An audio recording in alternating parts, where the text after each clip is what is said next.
Salut tout le monde, aujourd'hui nous allons parler de la cellule. Pour commencer, qu'est-ce que la cellule? La cellule est le plus petit organisme pouvant se reproduire de façon autonome. Nous allons différencier deux grands types d'organismes cellulaires, les cellules prokaryotes et les cellules eucaryotes. Les cellules prokaryotes sont identifiées aux cellules bactérielles. Elles ont leur ADN dans le cytoplasme de la cellule. Elles ont très peu d'organites et n'ont pas de noyau. Les cellules eucaryotes, celles qui vont nous intéresser, sont quant à elles constituées de pas mal d'organites et d'un noyau où se trouve l'ADN.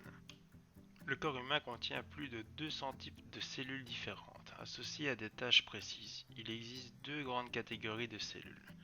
Les cellules sexuelles qui permettent la reproduction sexuée et les cellules somatiques représentant tout le reste des cellules de l'organisme. Les os, le sang, les muscles, les neurones. Nous allons donc parler de la composition d'une cellule basique.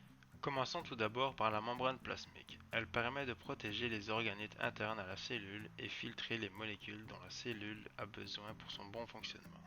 Ensuite, parlons du cytoplasme. Le cytoplasme est l'ensemble des organites internes se trouvant dans la membrane cellulaire. Il comprend donc tous les organites et le cytosol. Enchaînons sur le cytosol. Il est le liquide dans lequel baignent tous les organites de la cellule.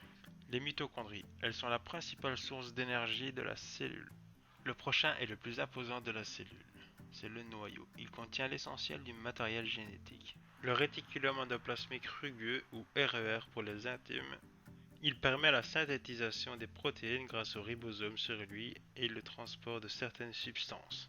Le réticulum endoplasmique lisse, ou REL, permet lui aussi le transport de substances. L'appareil de Golgi permet le transport des protéines synthétisées dans le réticulum endoplasmique rugueux. Les ribosomes sont des complexes synthétisant les protéines. Les lysosomes servent à éliminer les molécules inutiles pour la cellule. Le centrosome est responsable de l'organisation des microtubules. Je ferai quelques vidéos sur plusieurs de ces organites. À bientôt!